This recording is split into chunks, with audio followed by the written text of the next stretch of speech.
mencintai Engkau dengan segenap hati kami. Karena kami tahu Tuhan, Engkau mengajar kami mengasihi Tuhan dengan segenap hati, segenap kekuatan, segenap akal budi pikiran kami. Oleh sebab itu tolong kami Tuhan. Kami tahu merupakan perjuangan berat bagi kami untuk dapat mengasihi Engkau. Tetapi Engkau sudah membuktikan Engkau sangat mengasihi kami. Bahkan Engkau rela mati di kayu salib. Engkau menderita untuk kami. Dan Engkau telah buktikan kasih-Mu itu kasih yang sempurna. Amin. Oleh sebab itu Tuhan, biarlah firman-Mu terus mendorong kami untuk kami belajar mengasihi Engkau. Haleluya. Urapi kami dengan urapan baru. Pakai hamba-Mu menjadi saluran berkat. Amin. Dalam nama Tuhan Yesus Kristus kami bersyukur dan berdoa bersama, kita katakan Amin. amin. Silakan duduk Bapak, Ibu, saudara-saudaraku yang kekasih. Saya mengucapkan selamat hari Minggu. Salam sejahtera buat kita sekalian ya. Shalom. Shalom. Oleh karena kemurahan Tuhan, saya dan saudara masih mendapatkan kesempatan untuk terus menerus berada di dalam rencana Tuhan. Saya sudah mengajak jemaat Tuhan memeriksa suratan Paulus kepada jemaat di Tesalonika. Ya, kalau kita belajar suratan Paulus kepada jemaat di Tesalonika, kerinduan Rasul Paulus luar biasa. Ya, luar biasa kerinduannya untuk mempersiapkan jemaat di Tesalonika agar dimampukan Tuhan untuk menjadi gereja Tuhan, ya, yang betul-betul siap diselamatkan. Maka dalam 2 Tesalonika pasal yang kedua ayat yang ke-13 dan seterusnya, saudara, ya, dengan perikop dipilih untuk diselamatkan, ya, dipilih untuk diselamatkan. Jadi kalau saudara mau diselamatkan Tuhan, saudara harus bersedia menjadi orang pilihan Tuhan. Tentu kalau disebut dipilih itu diambil, dipisahkan dari antara yang banyak. Ya, sama dengan saudara kalau belanja di pasar.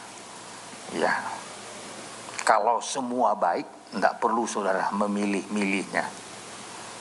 Ya, tapi biasanya saudaraku, pilihan itu akan kita jatuhkan kepada yang terbaik. Ya, apapun itu namanya.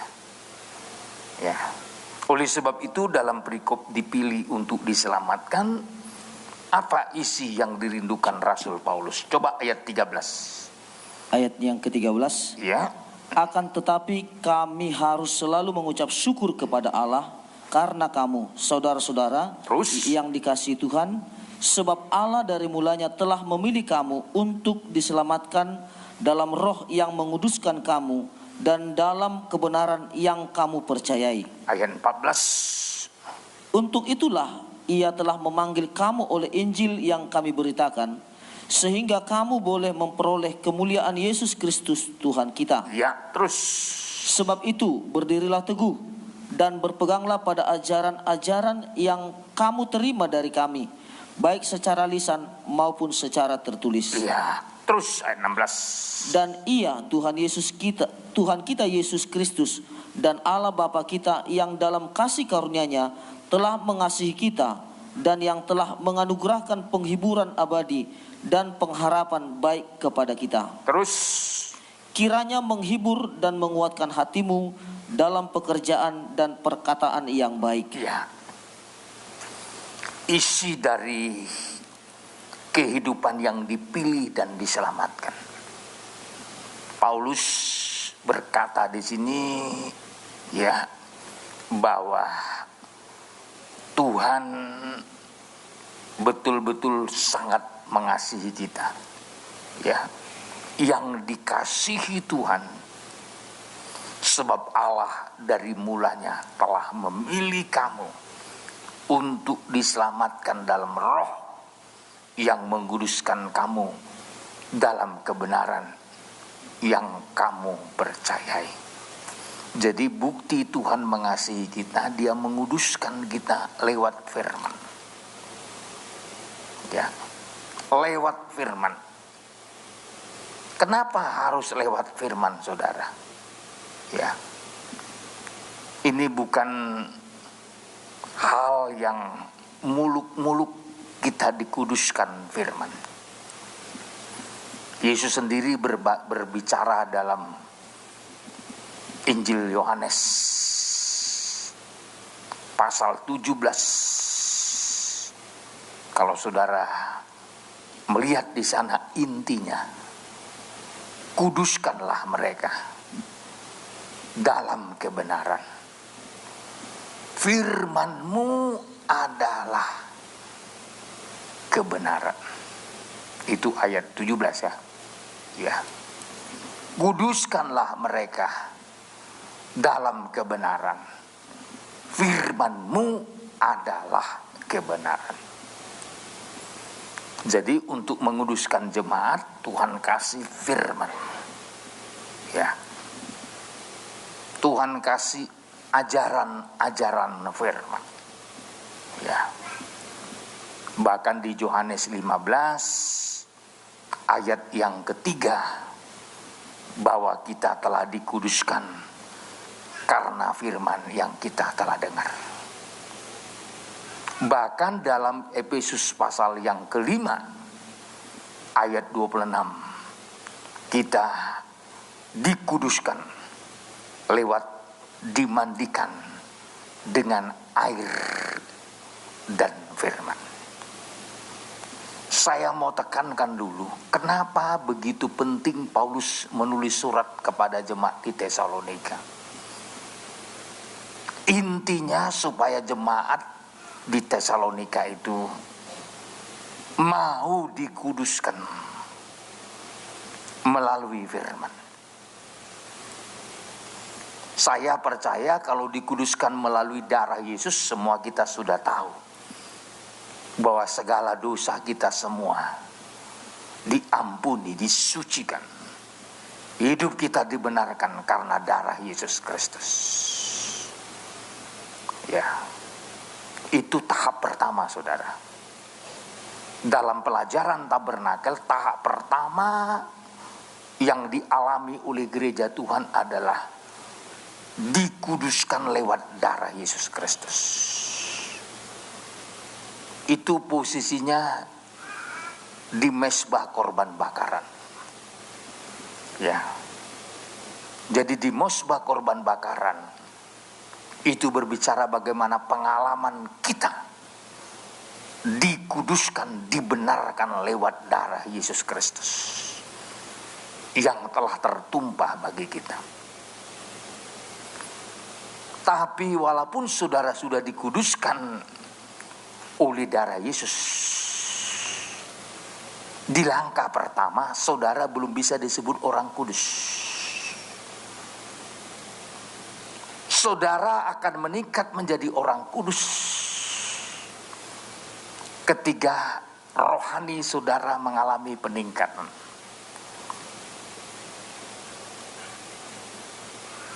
Di mana tempatnya? Di ruangan suci. Jadi di ruangan suci Tuhan memposisikan kita menjadi orang-orang suci.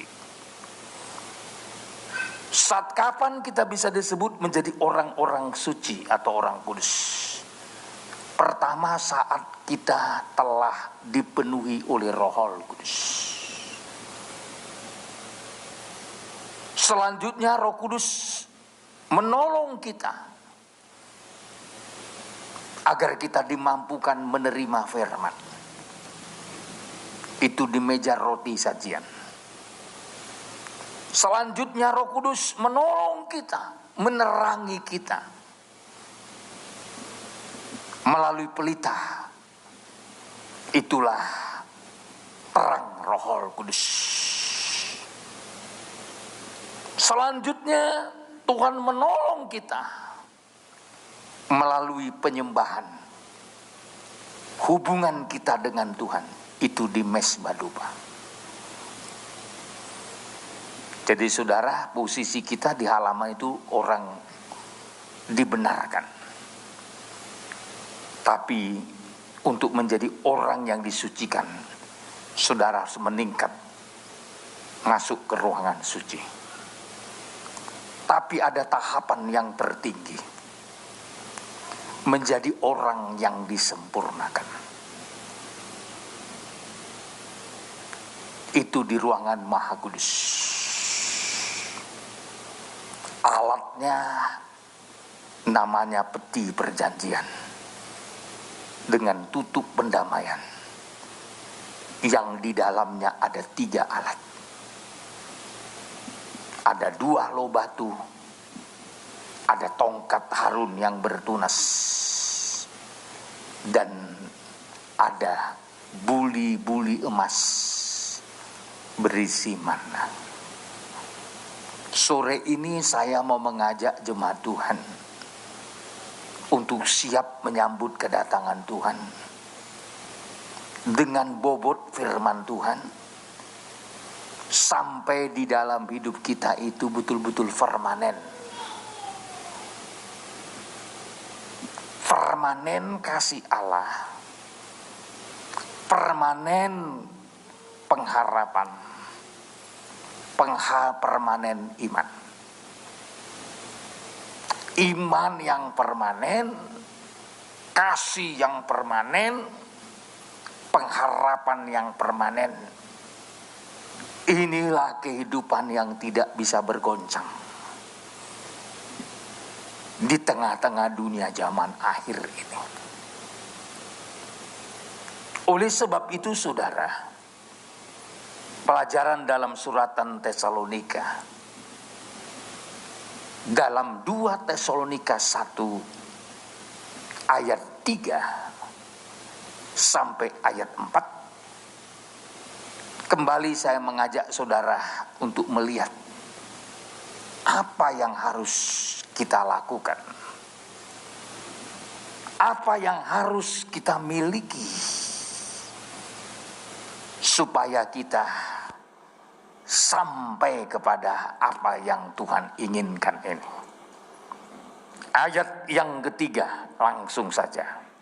Ayat 3, Ya. Kami wajib selalu mengucap syukur kepada Allah karena kamu, Terus, saudara-saudara, dan memang patutlah demikian, karena imanmu makin bertambah dan kasihmu seorang akan yang lain makin kuat di antara kamu. iya terus.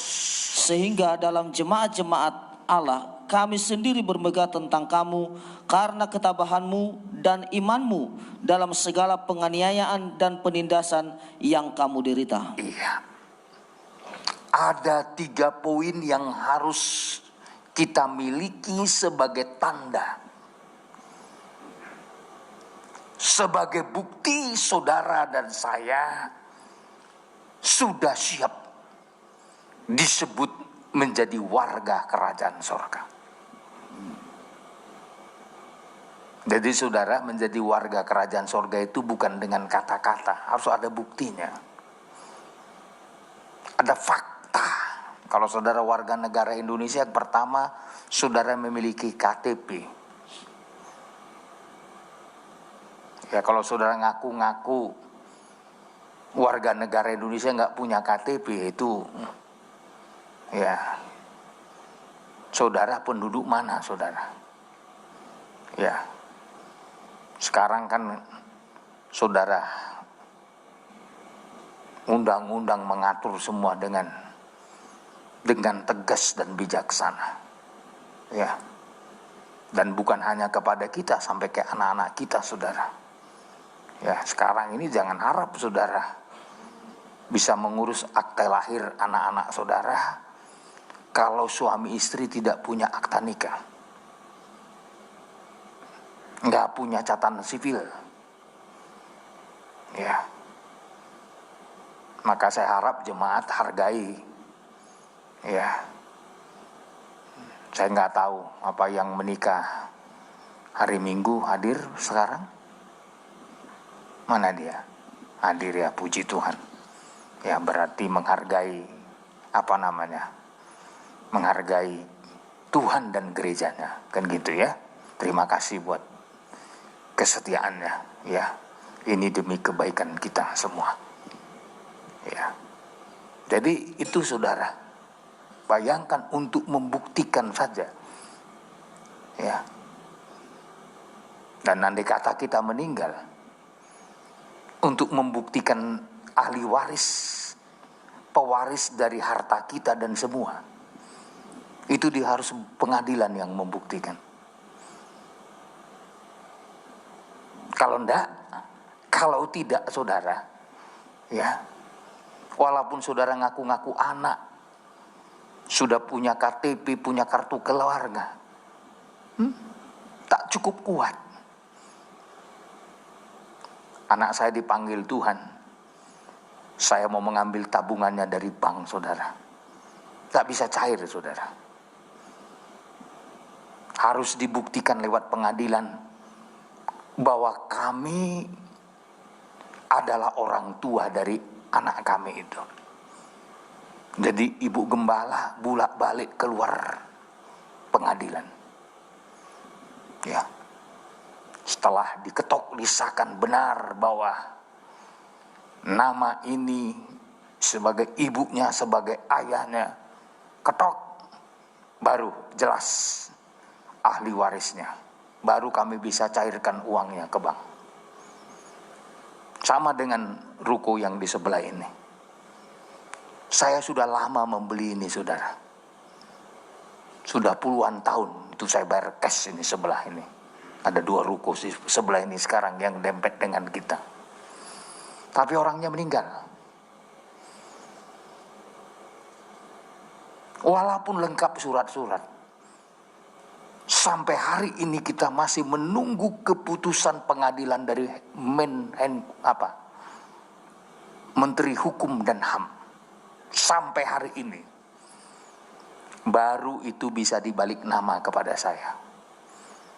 Ditentukan dulu ahli warisnya.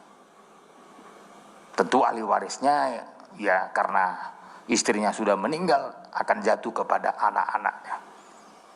Jadi anak-anaknya ditentukan dulu. Tidak cukup hanya dengan pengakuan. Ya. Harus menunggu keputusan. Itu pun dari Menteri Hukum dan HAM dari Jakarta. Yang sampai hari ini kita masih disuruh menunggu. Saudara, di dunia saja begitu ketatnya saudaraku. Oleh sebab itu jangan heran untuk membuktikan kita warga kerajaan sorga. Harus ada fakta yang otentik. 3 fakta. Yang pertama saudaraku, iman makin bertambah. Yang kedua, kasih makin kuat. Dan yang ketiga, tabah dalam penindasan, penganiayaan dan penderitaan. Baru di ayat 4, di ayat 5. Coba ayat 5 Pak. Suatu ayat yang kelima, suatu bukti tentang adilnya penghakiman Allah yang menyatakan bahwa kamu layak menjadi warga kerajaan Allah, kamu yang sekarang menderita karena kerajaan itu. Ya, untuk membuktikan membuktikan kita disebut layak menjadi warga kerajaan Allah, ada 3 poin penting.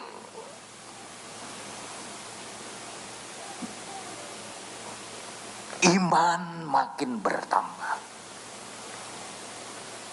Ini poin pertama, saudara. Kalau ditanya sore hari ini, apakah iman saudara dan iman saya sudah makin bertambah atau belum?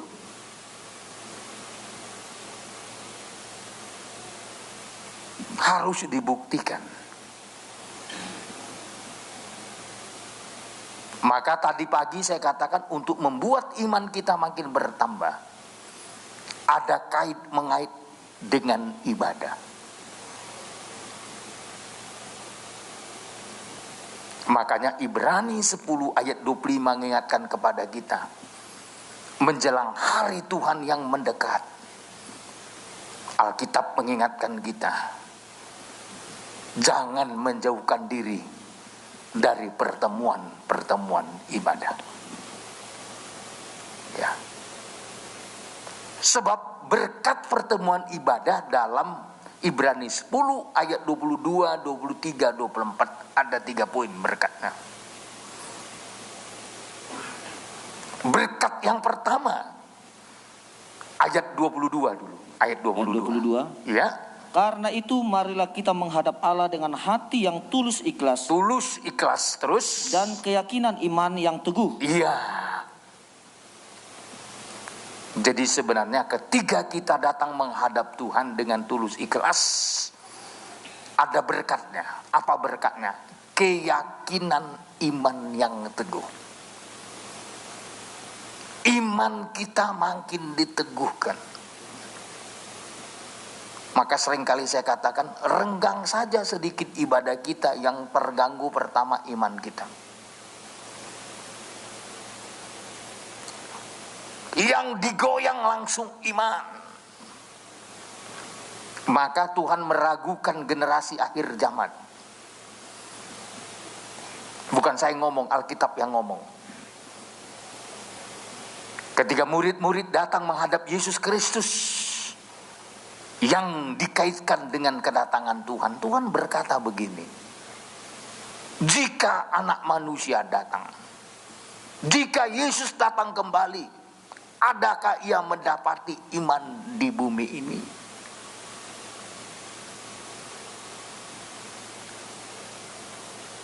Makanya dulu dinyanyikan itu lagu, jika dia datang kedua kalinya,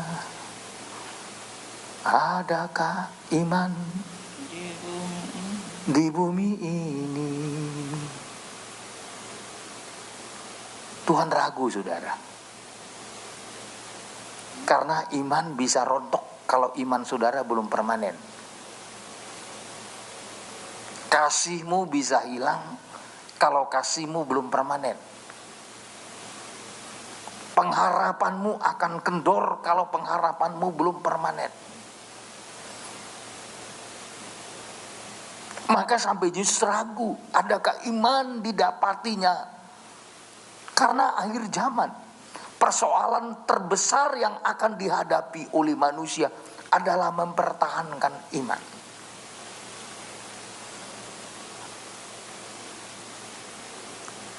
Judas sangat ngerti, tapi ini bukan Judas pengkhianat ya. Judas murid Yesus sangat mengerti. Perjuangan terberat menjelang kedatangan Tuhan. Judas menulis surat cuma 1 pasal. Tapi di satu pasal itu dia menekankan tentang persiapan manusia dalam menyambut kedatangan Tuhan di akhir zaman. Dan salah satu perjuangan yang terberat adalah mempertahankan iman. Sebab banyak yang gagal karena tidak berhasil mempertahankan imannya. Itu kalau saudara lihat kitab Judas, saudara, ya, dia menulis surat begini kepada yaitu jemaat Tuhan yang terpanggil, dikasihi, dan dipelihara untuk Yesus Kristus. Ayat yang ketiga. Ayatnya yang ketiga. Saudara-saudaraku yang kekasih, sementara aku bersungguh-sungguh berusaha menulis kepada kamu tentang keselamatan kita bersama. Iya, terus. Aku merasa terdorong untuk menulis ini kepada kamu dan menasehati kamu, supaya kamu tetap berjuang untuk mempertahankan iman yang telah disampaikan kepada orang-orang kudus. Iya. Supaya kamu tetap berjuang untuk mempertahankan iman. Dalam cerita kitab Yudas ini ada banyak contoh orang-orang yang gagal mempertahankan imannya. Ya. Siapa contoh-contoh yang gagal dalam mempertahankan imannya? Anda boleh baca terus dalam cerita apa yang ditulis kitab Yudas ini. Terutama mereka yang gagal disebut celaka. Ya. Kenapa celaka? Kalau di ayat 10, akan tetapi mereka menghujat segala sesuatu yang tidak mereka ketahui. Dan justru apa yang mereka ketahui dengan nalurinya seperti binatang yang tidak berakal, yang mengakibatkan kebinasaan mereka sendiri. Bayangkan kalau manusia disejajarkan dengan binatang, karena menanggapi hanya dengan naluri, menanggapi hanya dengan perasaan.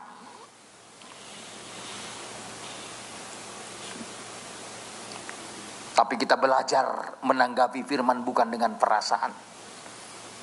Seringkali kan orang Kristen gitu pakai perasaan, enak dia mainkan. Kalau firmannya tajam menyucikan, gak enak firmannya katanya. Yang enak saudaraku kalau menyenangkan dagingnya. Ya, baru enak saudaraku. Ya, mendukung pendapatnya, baru dibilangnya hebat firman hari ini. Karena didukung pendapatnya. Coba dibongkar pendapatnya, dibuat jadi nol, gak enak. Kok Bapak Pendeta kita hari ini gak enak. Padahal saudara, Tuhan mau kita jangan menanggapi firman dengan naluri, dengan perasaan daging. Seharusnya orang menanggapi firman itu dengan roh, untuk mengalahkan perasaan dagingnya. Sehingga saudara, celaka. Di ayat 11, celakalah mereka. Ayat 11, celakalah mereka karena mereka mengikuti jalan yang ditempuh Kain. Yang pertama nama Kain dimasukkan. Karena Kain menempuh jalannya sendiri. Jalan apa yang ditempuh Kain sampai kenapa dia jadi celaka? Dia menempuh jalan sendiri, ibadah menurut konsep sendiri. Dia ibadah. Dia membawa persembahan, dia bawa persembahan, tapi konsep yang dipakainya konsep dirinya sendiri, jalannya sendiri. Jalan Tuhan bukan begitu, ibadah yang Tuhan tentukan bukan begitu. Sehingga ibadah Kain ditolak Tuhan. Ya. Tuhan mau ibadah itu harus ada tanda darah.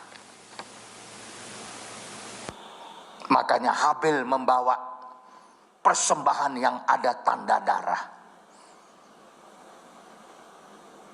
Tentu untuk mendapatkan darah harus ada penyembelihan. Itu gambaran Kristus yang telah rela mati. Dasar dari ibadah itu harus korban Kristus. Harus dilihat oleh Bapa di sorga. Ada Yesus dalam ibadah itu. Baru Tuhan berkenan.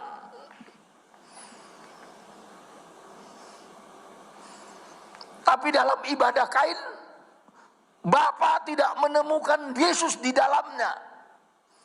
Tidak ada tanda darah. Tidak ada korban Kristus. Tidak ada penyembelihan. Tidak ada pengampunan dosa. Maka Tuhan menolak ibadah Kain. Sebab tidak didasari dengan korban Kristus. Maka saudara, jangan kira semua orang yang beribadah, ibadahnya diterima Tuhan. Kalau Tuhan lihat gak ada Yesus di dalamnya.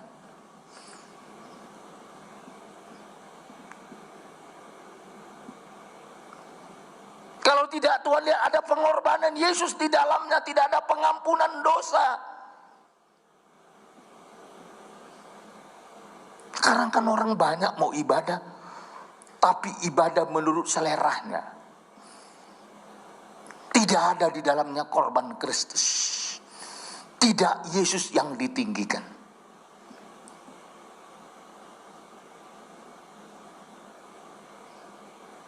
Dulu saya kan pengkhotbahnya para artis di Jakarta.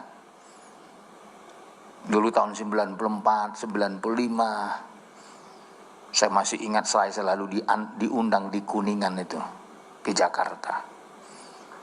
Disitulah saya ketemu dengan Diana Nasution, dengan itu penyanyi keroncong itu, yang ada mus-musnya itu.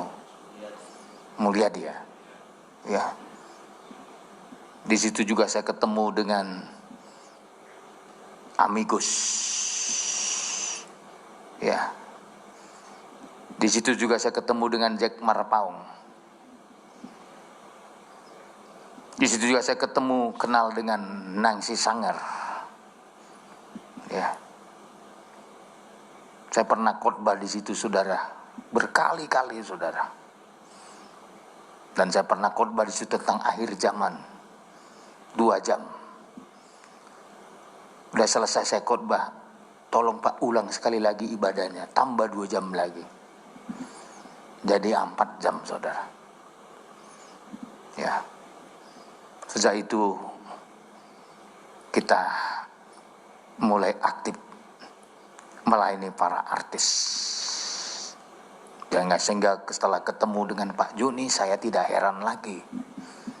Sudah terbiasa dengan ketemu dengan para artis-artis sepelayanan, termasuk dengan Rita Butar-Butar dulu sampai, ya, kalau tidak salah saya pernah bawa sampai ke Lobam ya. Dulu ya, bawa ke Lobam sama Jack Marpaung, nyanyi di Lobam, saudara. Ya dulu belum seperti sekarang ya. Ya dulu makanya kalau kita ke Lobam dulu saya bawa sound system. Ya starter speed dari Batam, sekali sebulan. Dari situ juga kita charter dan sampai ke Lagui dulu. Saya masih ingat. Kita pelayanan di Sedona dulu. Bawa jemaat dari Tanjung Uban. Ya. Saking kita rindu, kadangkala bawa artis untuk ya memenangkan jiwa bagi Tuhan. Ya. Kalau semua yang dengar firman itu hari ini hadir di tempat ini nggak muat di gereja.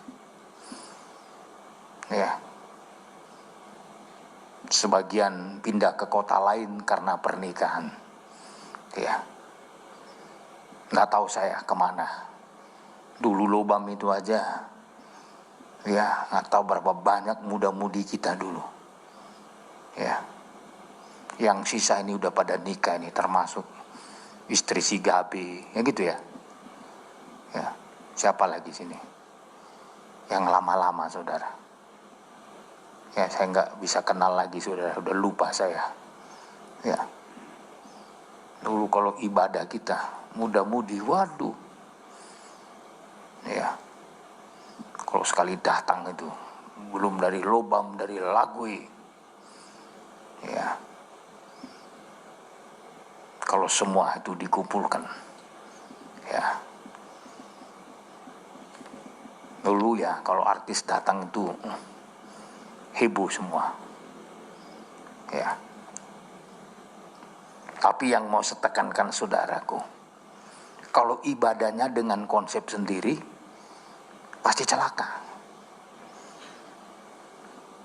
Ya, itu sebabnya nama Kain yang pertama dimasukkan. Kain mewakili jemaat. Jemaat yang sesat karena mengikuti jalan sendiri. Bileam mewakili hamba Tuhan. Itu kan? Dan karena mereka oleh sebab upah menceburkan diri dalam kesesatan Bileam, dan mereka binasa karena kedurhakaan seperti Korah. Jadi mewakili hamba Tuhan di sini dua, Bileam dan Korah. Ini mewakili pelayan-pelayan.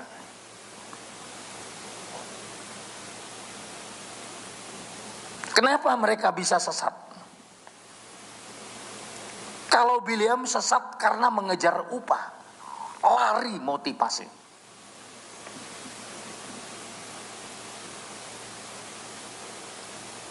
Korah binasa karena pemberontakan.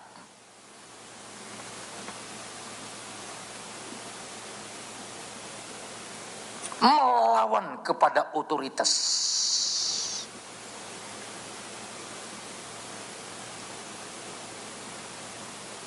Semua kalau kita pelajari ini adalah orang-orang yang tidak berhasil mempertahankan iman.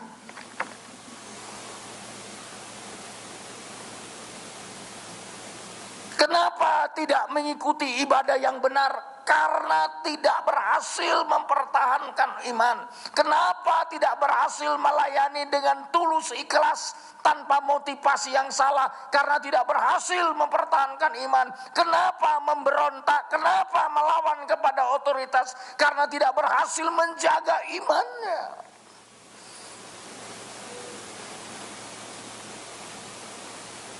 Kalau saudara berhasil menjaga imanmu, saudara menjadi orang yang tunduk.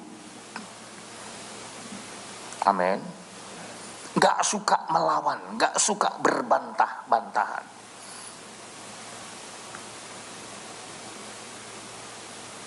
Memang kalau orang membantah penggembalaan, gak langsung mati hari ini.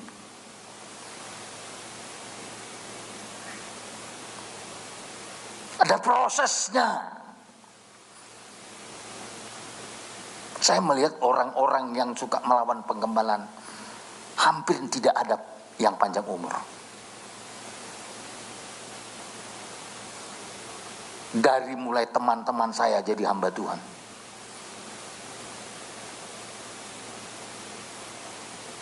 hampir tidak ada yang sejahtera, bahagia.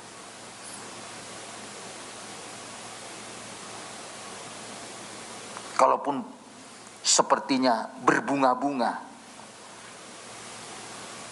masih bisa beraktivitas, masih sepertinya rohani, sebenarnya dia sudah kehilangan damai sejahtera.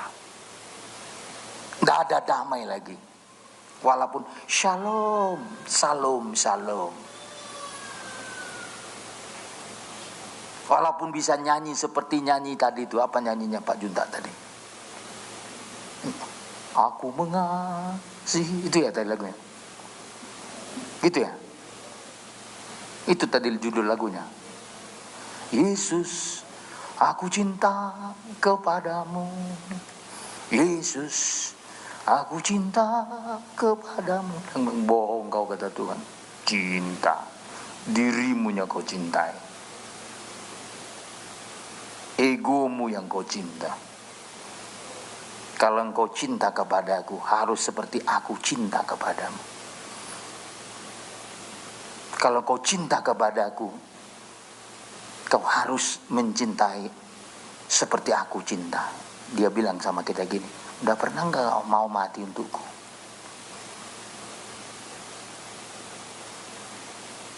Kalau Tuhan tanya kita sore ini, mau gak saudara mati untuk Tuhan? Mau gak Anda sengsara untuk Tuhan?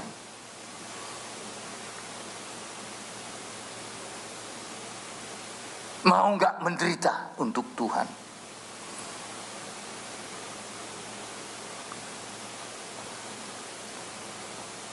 Terlalu banyak orang mengikut Tuhan, konsepnya bukan untuk ikut sengsara. Karena merasa beruntungnya dia ikut Tuhan, maka dia datang sama Tuhan. Untung apa? Diselamatkan. Untung apa? Diberkati, dipelihara. Ya masih mau. Coba pakai konteks, barang siapa mau mengikut aku, dia menyangkal diri dan memikul salib. Tunggu dulu. Padahal nyanyi, Yesus, aku cinta kepadamu. Kalau cinta sama Tuhan, seperti Tuhan cinta sama kita lah. Ya. Gimana seizin Tuhan karena engkau mencintai Tuhan, kau tidak makan sampai berhari-hari. Harus puasa terpaksa. Harus jalan kaki untuk ibadah dan pelayanan. Ini belum ada saya lihat jemaat Tanjung Uban tidak makan berhari-hari karena pelayanan. Belum ada saya tahu. Entahlah kalau saya tidak tahu. Belum ada saya tahu yang jalan kaki karena nggak ada ongkos ojek. Belum ada saya tahu. Kan saya perhatikan saudara, setiap datang. Tadi Ibu Mak saja saya lihat diantar sama anaknya. Ya nanti kok enak juga jadi Ibu Mak ini. Walaupun Opa Mak sudah dipanggil Tuhan, masih bisa beribadah. Kalau kita jujur, kita ini sudah lebih seperti di sorga saudara. Di bumi tapi seperti, haleluya, betul enggak? Masih dipelihara Tuhan, cukup makan, cukup minum. Orang pada goncang semua. Covid-19 menghantam sektor ekonomi. Tapi saya lihat jemaat masih makan terus. Masih diberkati saudara. Ya kalau masalah kurang ya semua kurang. Hidup ini pasti kurang terus. 1 miliar pun satu hari tetap kurang itu. Nah, usahakan 100 juta per hari. 1 miliar satu hari. Karena makin banyak keuntungan, makin banyak pengeluaran. Makanya dikatakan firman Tuhan, kalau makin banyak kita dapatkan, makin banyak yang harus kita tanggung. Ya, coba kalau saudara nggak punya uang, mana mikir-mikir beli mobil? Nggak akan mikir itu. Nah, tapi kalau udah ada tabungan di bank di atas 200 juta, udah lompat-lompat, udah keluarkan aku, beli mobil gitu. Takut saya habis Avanza, apalagi di atas Avanza, Fortuner ya, nah, puas Fortuner, Land Cruiser, ya, habis Land Cruiser kalau bisa separuh terbang saudaraku, bisa di darat, di laut, amfibi. Itulah manusia. Mana ada ceritanya? 1 miliar cukup, nggak ada ceritanya itu. Selalu kurang. Udah punya rumah 2 kamar, mau tambah 3 kamar. Udah 3 kamar, 4 kamar. Habis itu lagi ya, semua sudah ada rumah yang bagus, kepingin tingkat 100, beli apartemen, biar bisa memandang-mandang laut, termasuk laut Tanjung Uban. Mana puas hidup ini, saudara? Ya. Itulah manusia.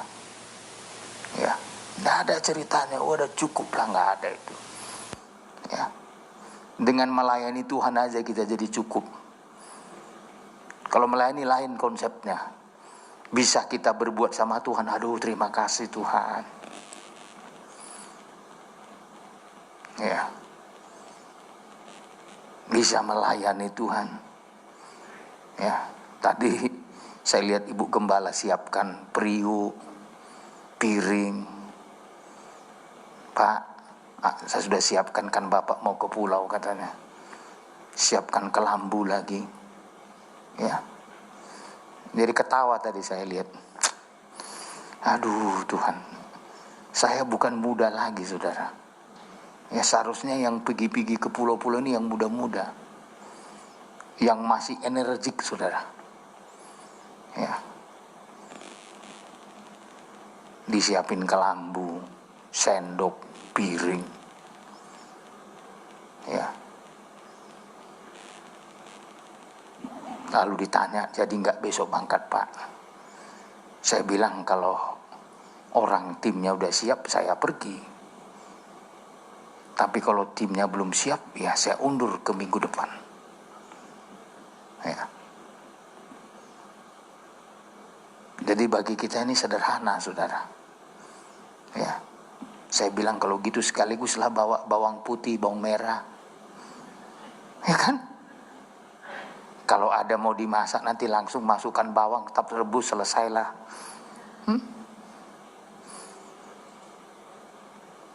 Nggak tahu saya apa ada cabai di sana pun nggak tahu saya. Ya, karena saya bukan pemakan cabai lagi. Kalau dulu ya harus pedas-pedas. Ya, sekarang nggak bisa lagi, saudara. Ya, makan pun harus dijaga kesterilannya. Kalau enggak udah masalah dalam tubuh saya. Saudara, saya mau tekankan dulu kenapa begitu pentingnya iman dipertahankan dan diperjuangkan.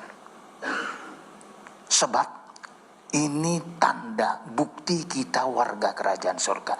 Kehilangan iman, kehilangan sorga.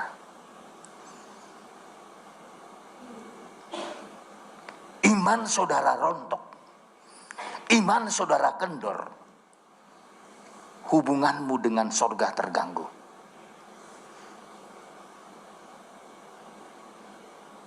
Oleh sebab itu saudaraku, ibadah merupakan berkat untuk membuat iman kita makin bertambah.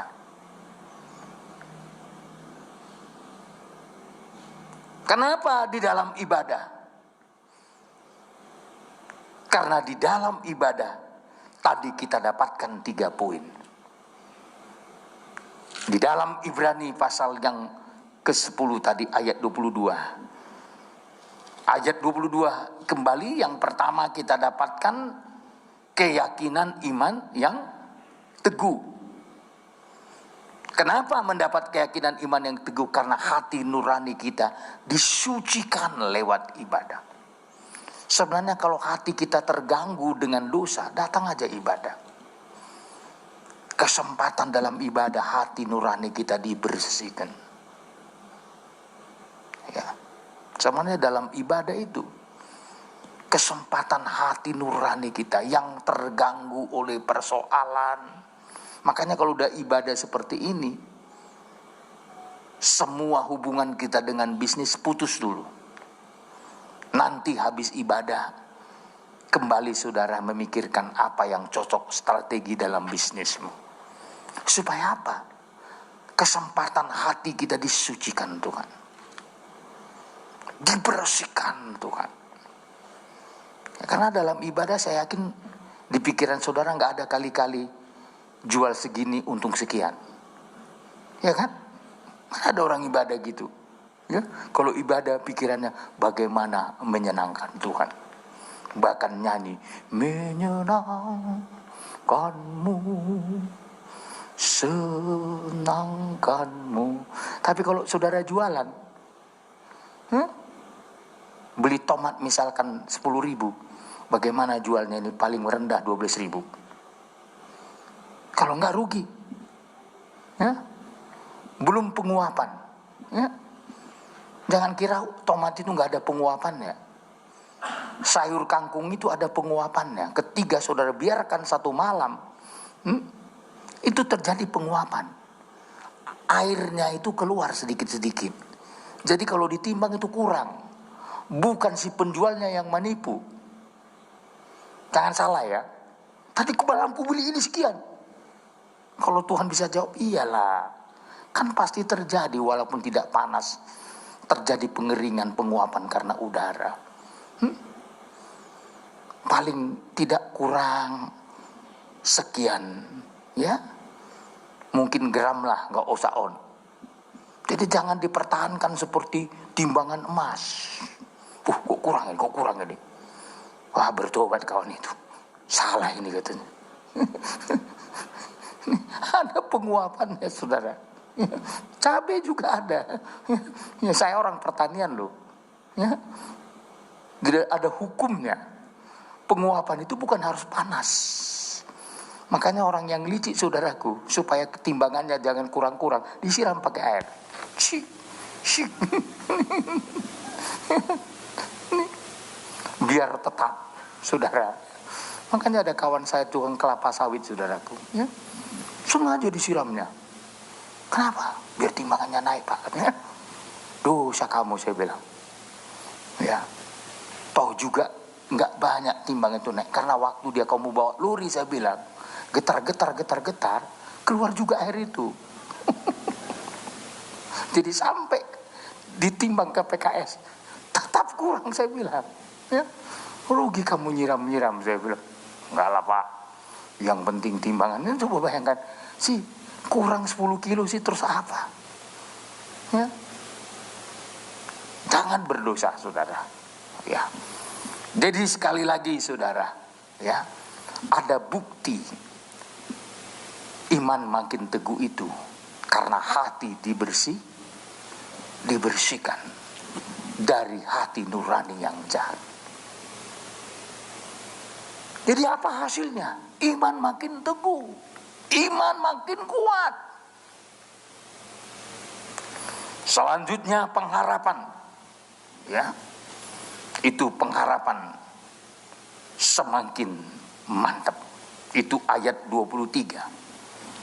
Marilah, ayat 23, marilah kita teguh berpegang pada pengakuan tentang pengharapan kita. Terus, sebab Ia yang menjanjikannya setia. Ya. Jadi lewat ibadah, pengharapan kita makin diteguhkan. Marilah kita teguh berpegang pada pengakuan tentang pengharapan kita. Dan yang ketiga ayat 24. Dan marilah kita saling memperhatikan supaya kita saling mendorong dalam kasih dan dalam pekerjaan baik. Ya. Jadi yang ketiga, saling mendorong di dalam kasih. Ini dapat lewat ibadah. Firman Tuhan mendorong kita memiliki 3 poin ini. Supaya apa? Terbukti bahwa kita ini warganya surga. Makanya saudaraku, Tuhan itu memberikan firman. Terutama firman dalam bentuk penggembalaan. Bangsa Israel itu dikasih firman penggembalaan selama 40 tahun. Mana itu adalah berbicara firman penggembalaan.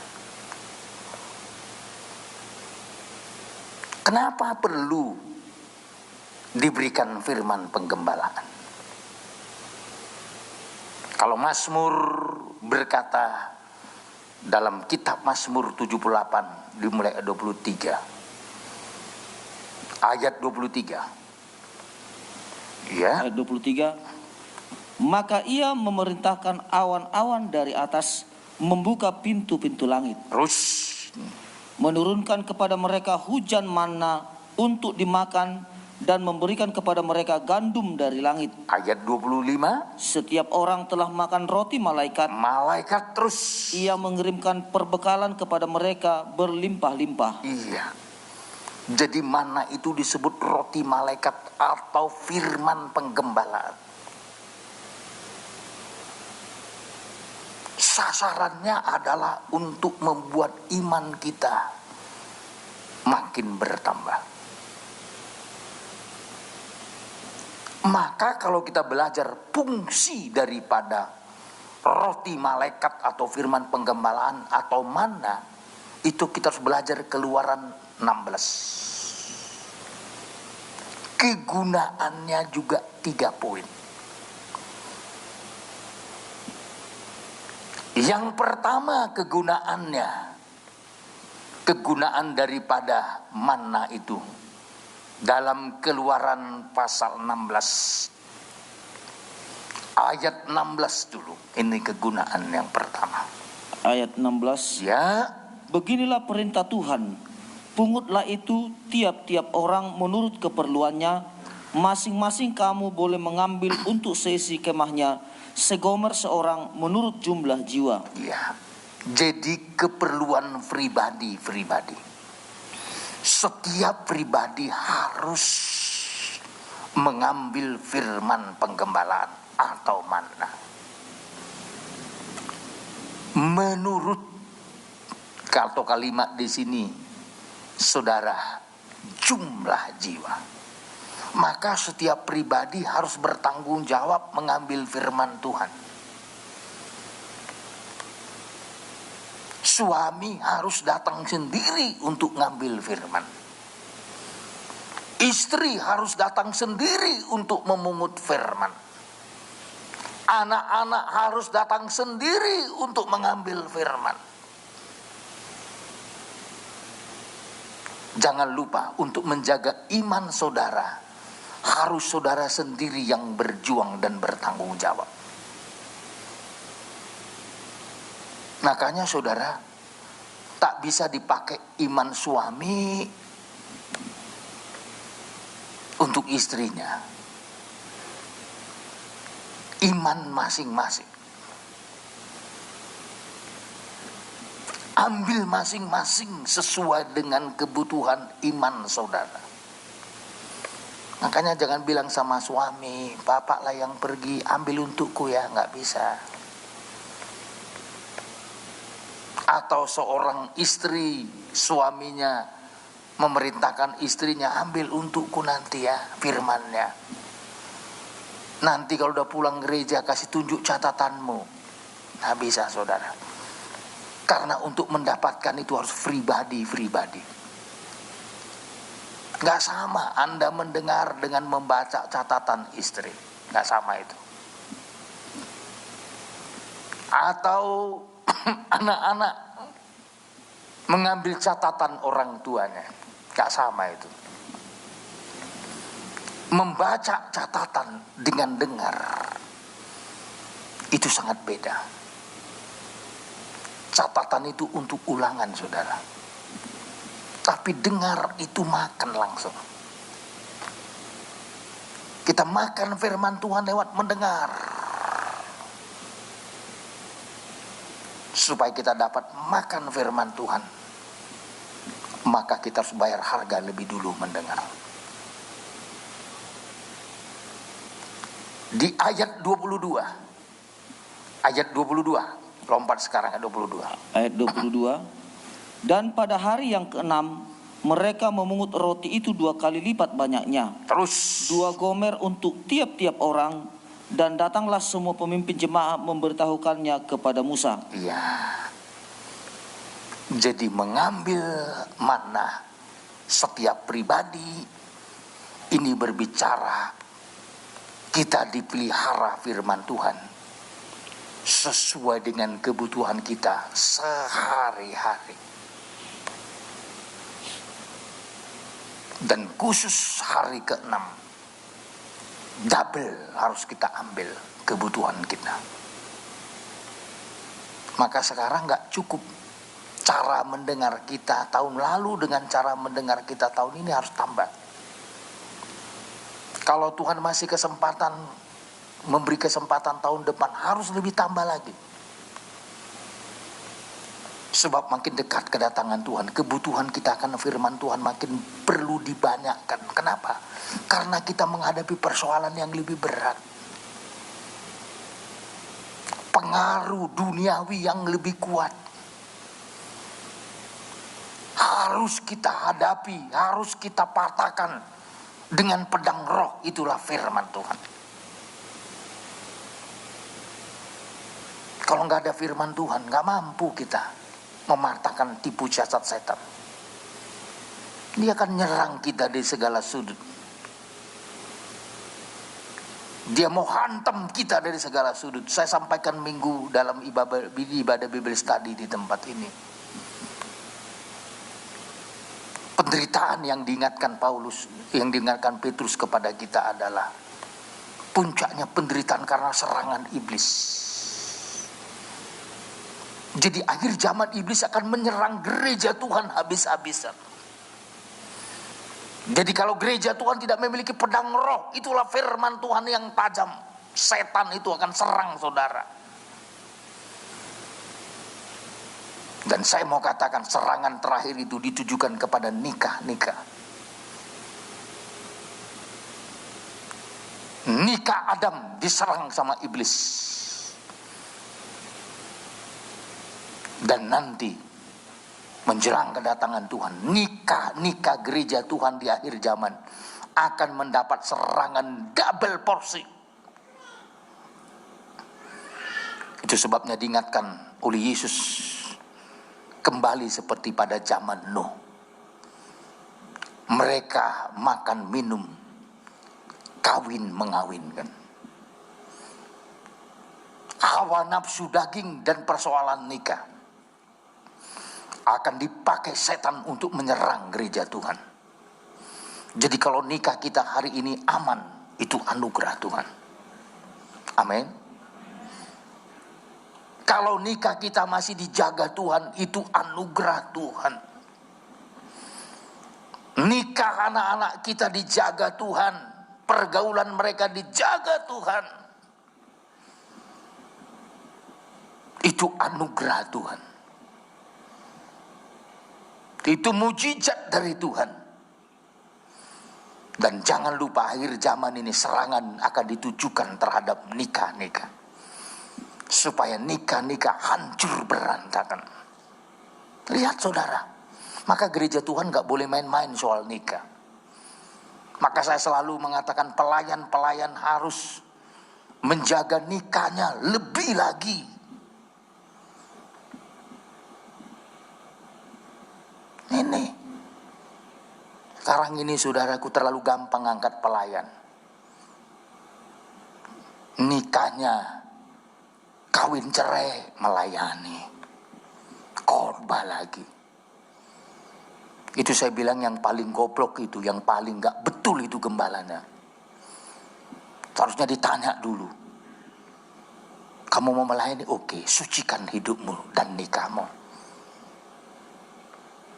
Kalau bisa kau kembali ke suamimu yang pertama, kalau dia masih hidup. Jangan bangga gak cocok. Di dunia ini gak ada yang cocok saudaraku. Kecuali kita mau kembali dia gak mau lagi atau gimana, itu gak salah saudara lagi.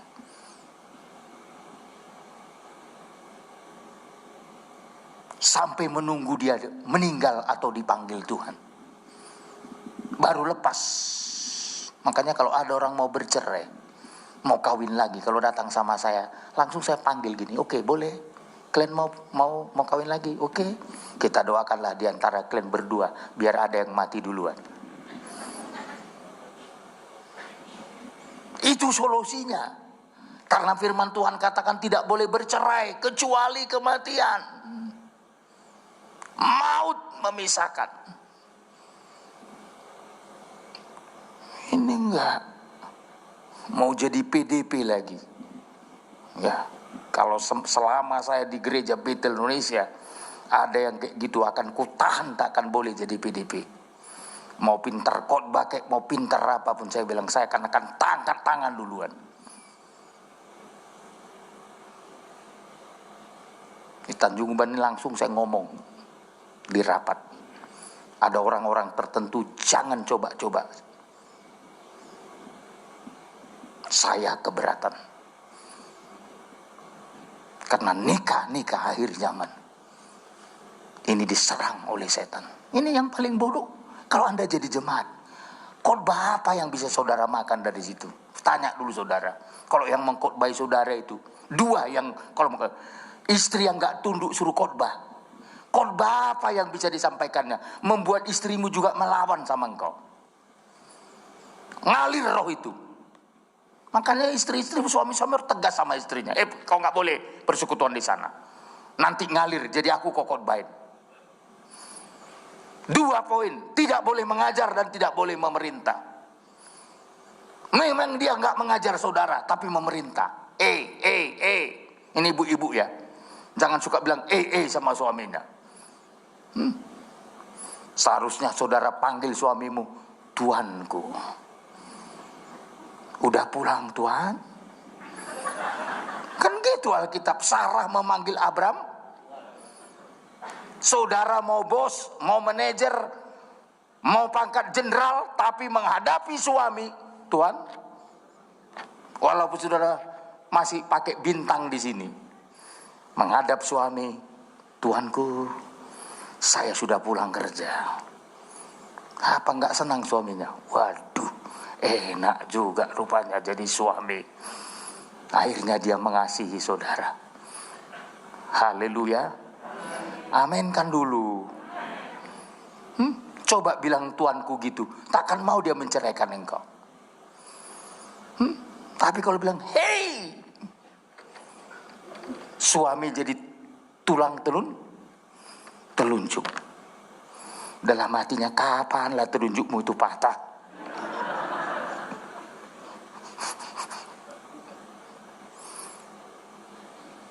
Saya seringkali saudara menasehati wanita-wanita karir. Biasanya wanita karir menurut artikel yang saya baca kurang mengasihi keluarga. Lebih cinta terhadap profesinya, karirnya. Makanya ini hati-hati di sini wanita-wanita karir. Jangan karirmu menanjak sampai ke langit tapi kau kehilangan suamimu dan anak-anakmu. Untuk apa? Ya. Kita dipuji-puji orang. Kita dianggap sukses. Tapi kita kehilangan kasih sayang dari suami dan anak-anak kita. Itu apa saudara? Bukan tidak boleh berkarir, boleh. Tapi tempatkan hidupmu sesuai dengan kodratnya Tuhan. Ya, jangan misalkan karena dia guru di sekolah, jadi guru juga di rumah. Dihajar suaminya 1 tambah 1. Karena dia jualan di pasar, main kali-kali, sama suami pun kali-kali. 1 kali 1. Pak, gak ada untung Pak. Masa sama suami cari untung? Jadi jangan. Anda boleh punya profesi di luar, tapi kalau saudara masuk ke rumah, saudara jadi suami yang baik. Saudara masuk ke rumah, saudara menjadi istri yang baik. Mungkin di luar profesi saudara, segala macam profesi saudara geluti dalam perjuangan hidup ini. Tapi kalau udah masuk ke rumah saudara, jadilah istri yang baik. Jadilah suami yang baik. Haleluya. Haleluya. Jadi firman penggembalaan itu kebutuhan setiap pribadi. Ambil, tiap pribadi harus mengambil masing-masing. Makanya saudara, ibadah gak boleh diwakilkan. Ya, Ibadah harus datang sendiri untuk mendengar firman Tuhan. Amin. Haleluya. Ya. Ajak teman-teman saudara. Ajak keluarga saudara. Bilang, gereja kami masih ada bangku yang kosong. Masih ada ini, saya lihat bangku. Sudah kita atur dengan protokol kesehatan. Ya. Ini. Nanti dalam waktu dekat anak sekolah minggu sudah kita buka, saudaraku. Saya sebenarnya berdoa supaya anak-anak sekolah minggu kita bisa ibadah secara onsite, saudara. Sama seperti kita. Cumanya nanti harinya nggak hari minggu. Kalau bapak-bapak, ibu-ibu bersedia mengantarkan anak-anaknya, kita buat hari biasa. Supaya kalau hari minggu kita bikin, nanti mereka akhirnya banyak di sini, agak terjadi kerumunan. Jadi kita buat hari biasa, mungkin sore hari, ya. Saya tidak tahu, tinggal nanti kita atur sama guru-guru sekolah minggunya, ya. Supaya semua bisa berjalan dengan baik untuk kemuliaan bagi Tuhan. Ya, saya rasa nggak sulit lah ya kalau semua. Ya, nanti kalau memungkinkan kita doakan, kita ambil sebuah mobil satu lagi, biar anak-anak sekolah minggu kita khusus jemaat bisa dijemput, saudara. Ya, kita doakanlah. Ya, saya nggak tahu bagaimana. Atau kita beli satu mobil khusus lagi, khusus untuk sekolah minggu, menjemput sekolah minggu. Karena nggak mungkin pakai pickup, saudara. Ya, nggak mungkin pakai pickup diantar, saudara. Ya, ini kita doakan supaya ya seberapapun anak-anak saudara, supaya sama-sama kita mengantarnya ke surga kelak untuk berjumpa dengan Tuhan. Ya, amin. Ya, memang biaya pelayanan ini mahal, saudara. Tapi lebih mahal lagi surga dibandingkan uang dan harta yang kita korbankan untuk kemuliaan bagi nama Tuhan. Saya yakin ya kalau kita siapkan semua, ya saudara berkorban minyaknya, ya bila penting jadi supirnya, ya tawarkan diri, saya mau jadi supir jemputnya. Wah, malah lebih enak, saudara, ya kalau semua menawarkan diri, ya. Tapi bagi orang tua yang bisa mengantar, saya rasa lebih aman kalau orang tua masing-masing mengantar, ya, untuk bisa beribadah kita ke depan anak-anak sekolah minggu kita. Saya sudah pikirkan ini strategi yang bagaimana yang cocok untuk mempersiapkan ibadah sekolah minggu kita berjalan dengan baik, ya. Mungkin nanti saudara kita kumpul di sini bersama guru sekolah minggunya, menunya dari Batam pakai pakai layar, ya, pakai Zoom, saudara, ya. Sekaligus anak-anak itu nanti, ya, karena sekolah-sekolah kan udah pakai Zoom juga, ya. Dan sekaligus anak-anak itu belajar di sini, ketemu di sini, dan mungkin nanti sebagian yang tidak terjangkau akan dijangkau melalui Zoom. Jadi ada guru-guru pembimbingnya, ada makalahnya, ada bahan-bahan pelajarannya untuk anak-anak kita supaya bisa lebih baik untuk kemuliaan bagi nama Tuhan. Yang kedua, poin yang kedua, firman mana itu, penggembalaan itu berfungsi. Kembali dulu kita baca ayat 22 sampai 23. Ayat 22 sampai 23. Ayat 22 sampai 23. Dan pada hari yang keenam mereka memungut roti itu 2 kali lipat banyaknya, 2 gomer untuk tiap-tiap orang, dan datanglah semua pemimpin jemaah memberitahukannya kepada Musa. Terus Lalu berkatalah Musa kepada mereka, inilah yang dimaksudkan Tuhan. Besok adalah hari perhentian penuh, Sabat yang kudus bagi Tuhan. Maka roti yang perlu kamu bakarlah, dan apa yang perlu kamu masaklah, dan segala kelebihannya biarkanlah di tempatnya untuk disimpan sampai pagi. Iya, jadi fungsi yang kedua adalah untuk mempersiapkan bangsa Israel memasuki hari perhentian. Artinya menyambut kedatangan Tuhan. Jadi firman Tuhan itu mempersiapkan kita untuk menyambut kedatangan Tuhan. Ya, jadi bukan hanya enak-enak didengar, tidak. Tapi supaya kita siap menyambut kedatangan Tuhan.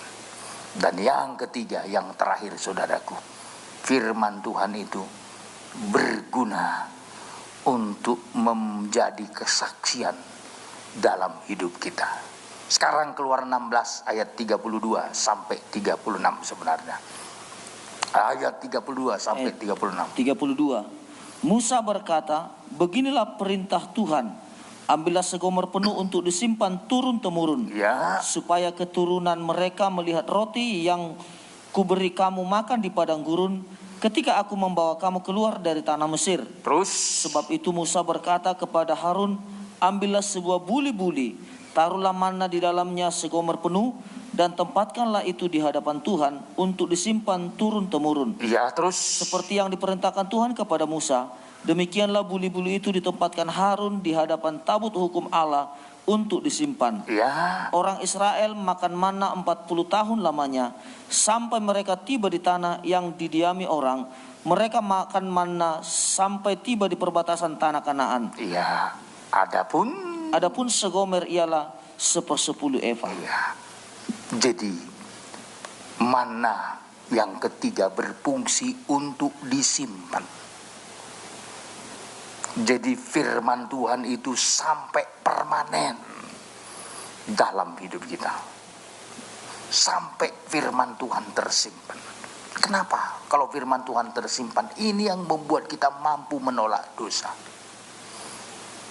Mazmur 119 ayat 11. Ketika firman Tuhan itu tersimpan dalam hati kita.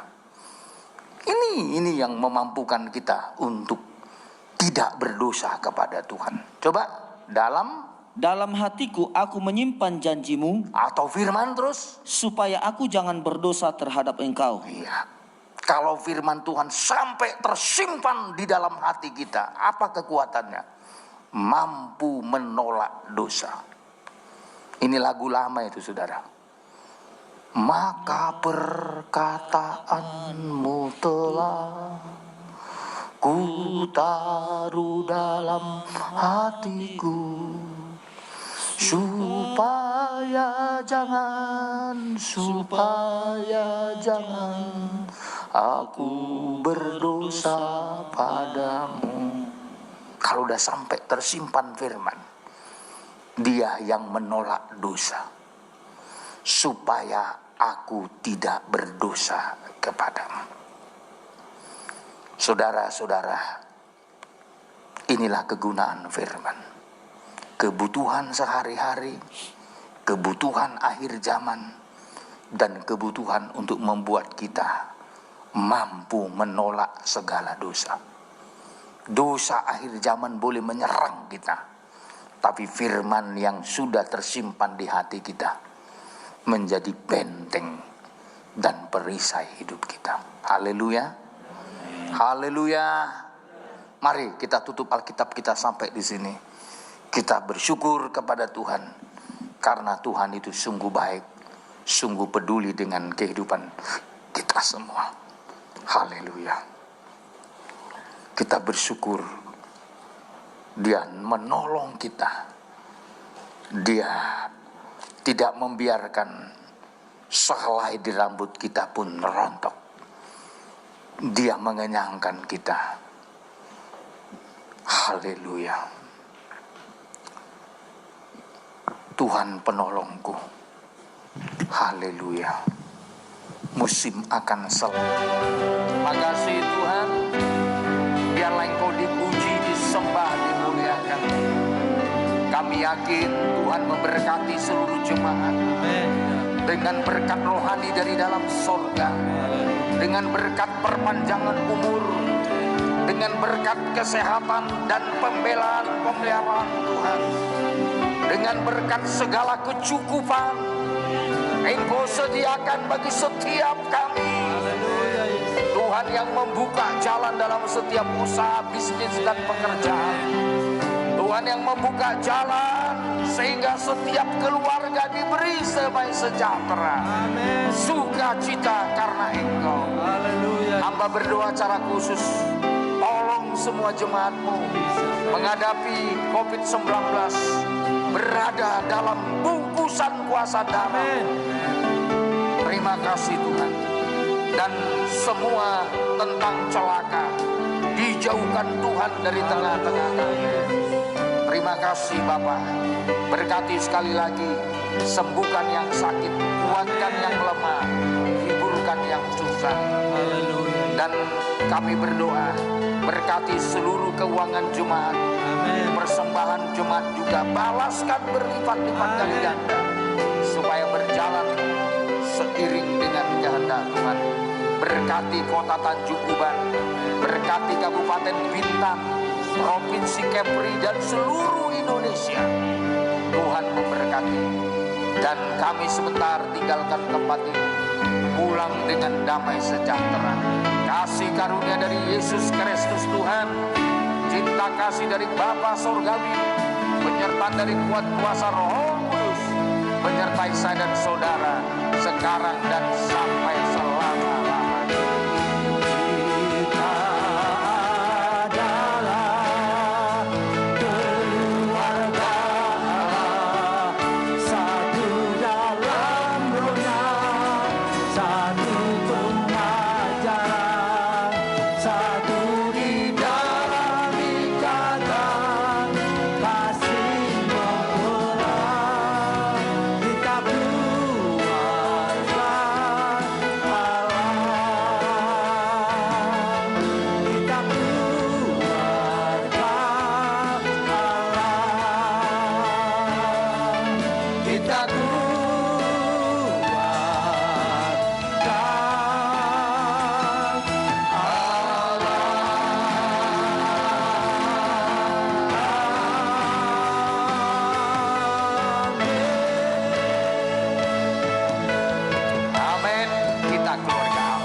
Salam sejahtera, salam sehati, salam sehat, salam Philadelphia.